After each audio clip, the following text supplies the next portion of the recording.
Break के बाद आज का मुद्दा में स्वागत है आपका। महामारी की दस्तक। जी हां, बरसात जिस तरह से हुई प्रदेश में और अब तक सफाई के इंतजामात नहीं हुए तो लग रहा है कि कहीं ना कहीं महामारी की दस्तक है। कोटा में बारिश के बाद सफाई के इंतजामात पुख्ता नहीं है, कारण बीमारियां पांव पसारती जा रही है।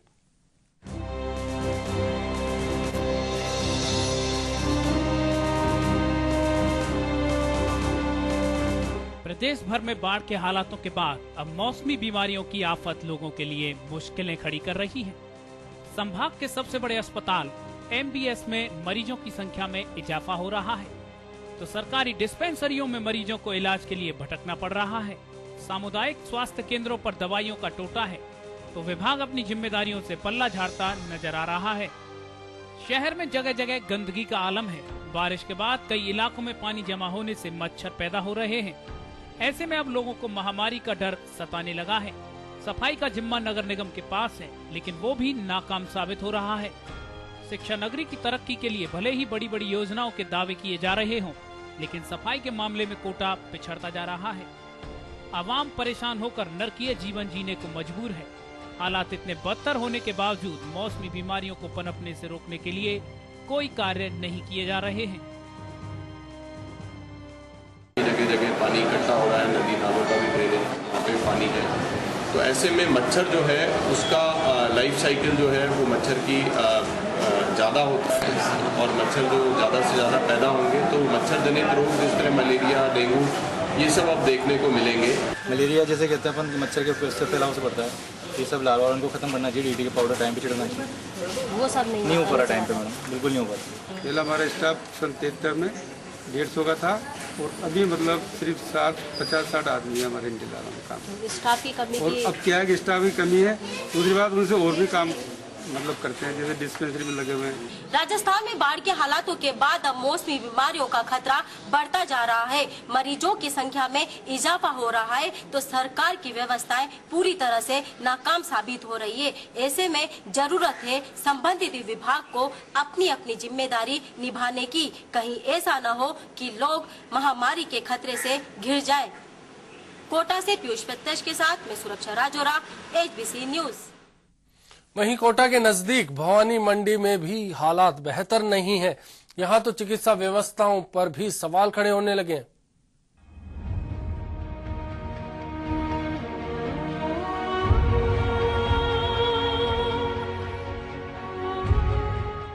प्रदेश भर में हो रही बारिश से भवानी मंडी शहर भी अछूता नहीं रहा है।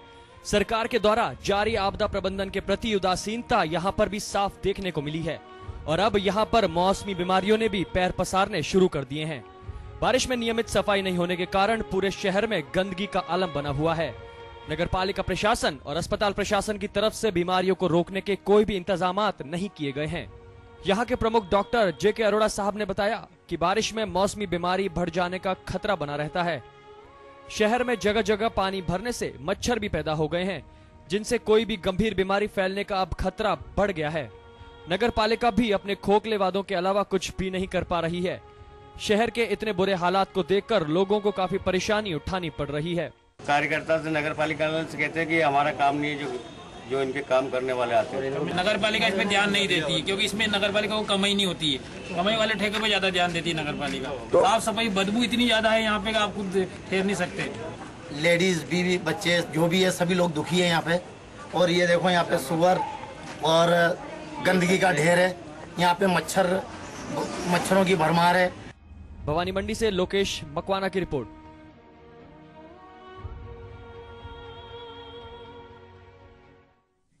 तो कोटा संभाग की दो जगहों की अगर बात की जाए, चिकित्सा व्यवस्थाओं पर सवाल खड़े होते हैं, साथ ही नजर आता है कि अभी तक वहां प्रशासन नहीं जागा है। अजमेर से इस वक्त क्या हालात है बताने के लिए मेरे साथ जुड़ चुके हैं फोन लाइन पर संवाददाता मनवीर, आपसे जानना चाहेंगे अजमेर संभाग में कई इलाके ऐसे हैं जहां तेज बारिश के बाद पानी भरा है, इंतजामात कैसे हैं वहां पर? क्या प्रशासन वक्त पर जा गया? हाँ अश्विनी, अगर पूरे तौर पर देखा जाए तो अजमेर में जिस तरीके के बाढ़ के हालात बने, उसके बाद में प्रशासन में जो चुस्ती नजर आनी चाहिए थी वो कहीं नजर नहीं आई। जितने भी बाढ़ प्रभावित या अतिवृष्टि प्रभावित इलाके जो रहे, जहां पर की पानी भरा, जो गांव पानी के अंदर डूबे, वहां पर न तो उन हालातों के अंदर प्रशासन ने कोई त्वरित कार्रवाई की और न उन हालातों के निकलने के बाद अब जो वहां पर स्थितियां पैदा हो रही हैं, उसमें प्रशासन कहीं कोई अपनी महत्वपूर्ण भूमिका अदा करता हुआ दिख रहा है। मनवीर, क्योंकि पानी के कारण, बाढ़ के कारण या अतिवृष्टि के कारण अब महामारी यानी बीमारियों का खतरा हो गया है, बीमारी बढ़ती जा रही है। डेंगू, वायरल, न जाने मलेरिया, कितनी बीमारियां ये अपने साथ लाती हैं। क्या प्रशासन ने या वहां के लोगों ने कोई व्यवस्था कर रखी है इन बीमारियों से मुकाबले के लिए?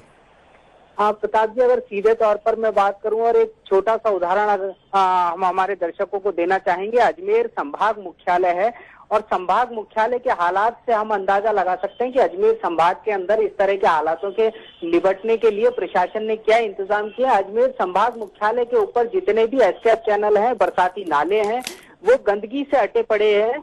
और हालात ये हैं कि कल जब कलेक्टर ने यहाँ का दौरा किया और उन स्थानों को देखा, उसके बाद में अजमेर नगर निगम को उन्होंने लताड़ लगाई और ये कहा कि ये बारिश आने के बाद अगर ये नाले अभी तक भरे हुए हैं तो कुछ समय बाद यदि और तेज बारिश आती है तो उसके बाद शहर का हाल क्या होगा, उस चीज को आप सोचें। मनवीर, मैं पूछना चाहता हूँ, क्या वहां से जो साफ सफाई व्यवस्था शुरू हो चुकी है, वहां जो पानी भरा है जगह जगह वो निकाला जा चुका है? और दूसरा, जो बीमारियां बढ़ रही हैं उसके चलते अस्पतालों में क्या व्यवस्था की गई है? क्या मरीजों की जो देखभाल है, उनकी चिकित्सा व्यवस्था है या उनकी दवाइयों की पूरी व्यवस्था है? क्या डॉक्टरों की टीम गठित कर दी गई है?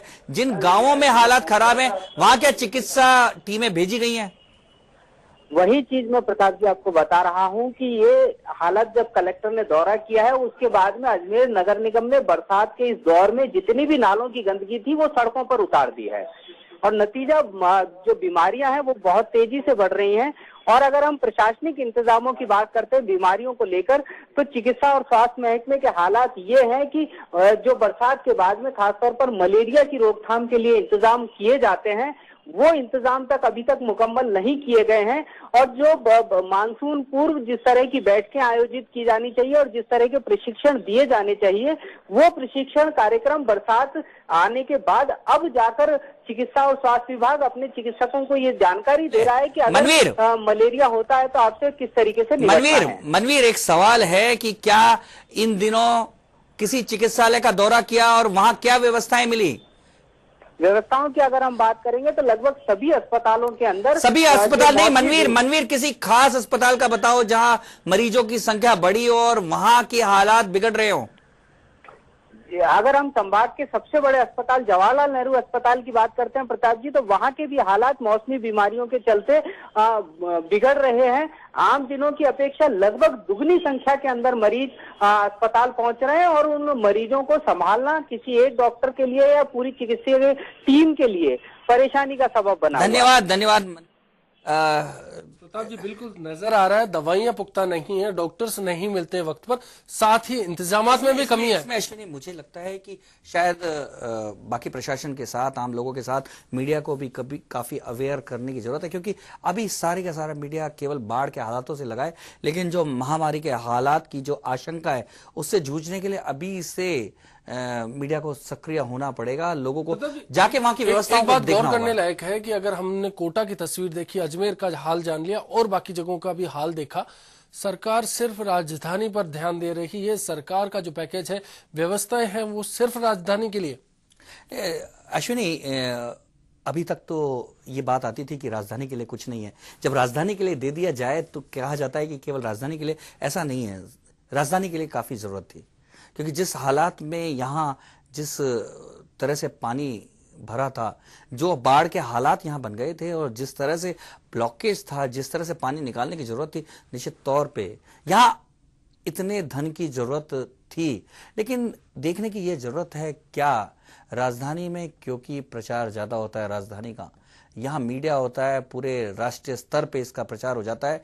तमाम नेता यहाँ आके अब तो कांग्रेस आला कमान सोनिया गांधी भी आ रही हैं, क्या केवल उनके दबाव में ही ये काम होगा या गांव तक भी राहत पहुंचेगी? क्या छोटी जगहों पर इस तरह की माकूल चिकित्सा व्यवस्थाएं हो पाती है? जिस तरह की राजधानी में कई अस्पताल है, कई जगहों पर सैटेलाइट इसके लिए शायद अगर वहां के लोग दबाव बनाएं और सोनिया गांधी के उनके दौरे हों तो शायद वहां भी व्यवस्था हो जाए। बिल्कुल प्रताप जी, टोंक का हाल जानना चाहेंगे। संवाददाता रवि टेलर हमारे साथ फोन लाइन पर जुड़ चुके हैं। रवि, आपसे जानना चाहेंगे, टोंक में भी पानी भरा, भारी बरसात के बाद अब क्या लग रहा है, मौसमी बीमारियां आहट दे रही है? बिल्कुल अश्वनी, बिल्कुल कहा जा सकता है कि जिस तरह प्रतिदिन टोंक के राजकीय सदर अस्पताल में 500 से 700 मरीज आउटडोर में रोज आ रहे हैं, जिसमें अधिकांश मरीज मलेरिया के पानी जनित बीमारियों से हैं, तो उस चीज को देख के कहा जाता है जब जिला मुख्यालय के हालात है तो ग्रामीण क्षेत्रों में रवि मरीज तो आएंगे, लेकिन व्यवस्था क्या है? क्योंकि ऐसे हालात में मरीज तो बढ़ना एक स्वाभाविक है, मरीज तो बढ़ेंगे, लेकिन वहां व्यवस्थाएं क्या इन मरीजों के लिए पर्याप्त हैं? प्रताप जी, व्यवस्थाओं का जहाँ तक सवाल है तो कागजों में तो भले व्यवस्थाएं होती है, लेकिन धरातल पर व्यवस्था नजर नहीं आती। क्या उनको दवाइयां उपलब्ध नहीं हो रही? बिल्कुल कहा जा सकता है कि ग्रामीण क्षेत्रों में कोई कैंप नहीं है, कोई किसी तरह की दवाइयां नहीं बांटी जा रही, नहीं कोई इनकी रोकथाम के लिए कोई उपाय किए जा रहे हैं। स्वास्थ्य विभाग बिल्कुल हाथ पे हाथ धर के बैठा हुआ है। क्या कोई समाज सेवी संस्थाएं इन परिस्थितियों में आगे आई हैं जिन्होंने स्वास्थ्य कैंप शुरू किए हैं?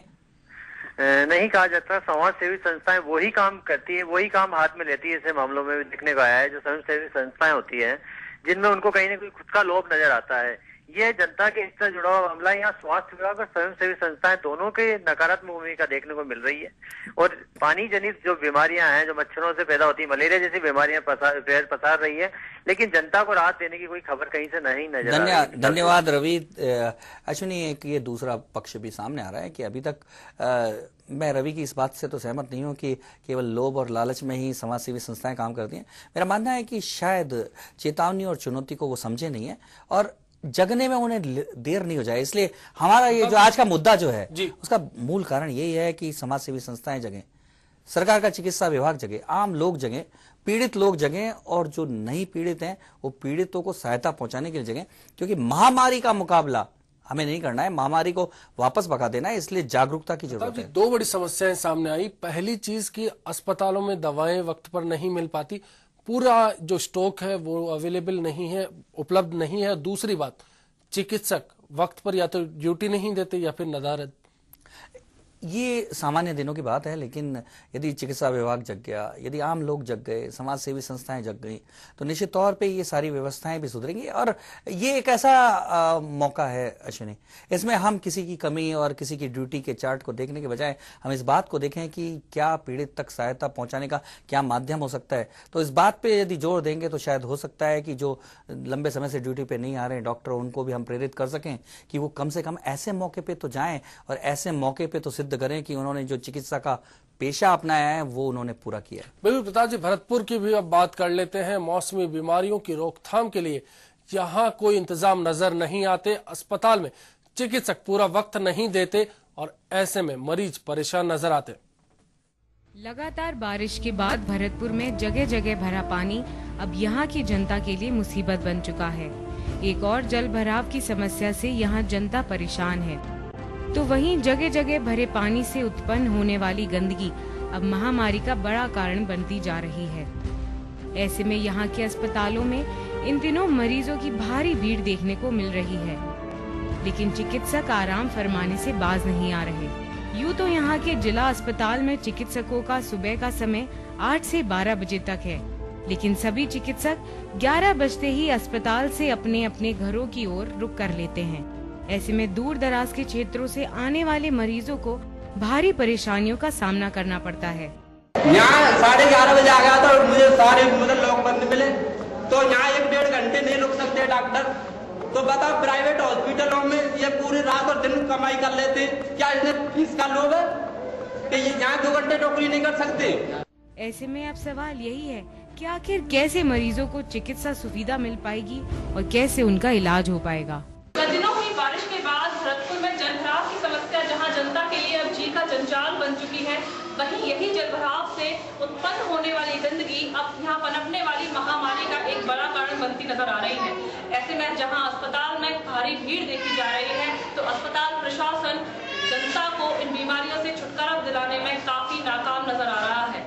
ऐसे में सवाल यही उठता है कि आखिर कैसे यहाँ का प्रशासन एवं जनता इन बीमारियों से निजात पा सकेगी। कैमरा पर्सन दिनेश चतुर्वेदी के साथ अमृता गडारा, HBC न्यूज। तो एक और तस्वीर हमारे सामने थी कि कैसे महामारियां दस्तक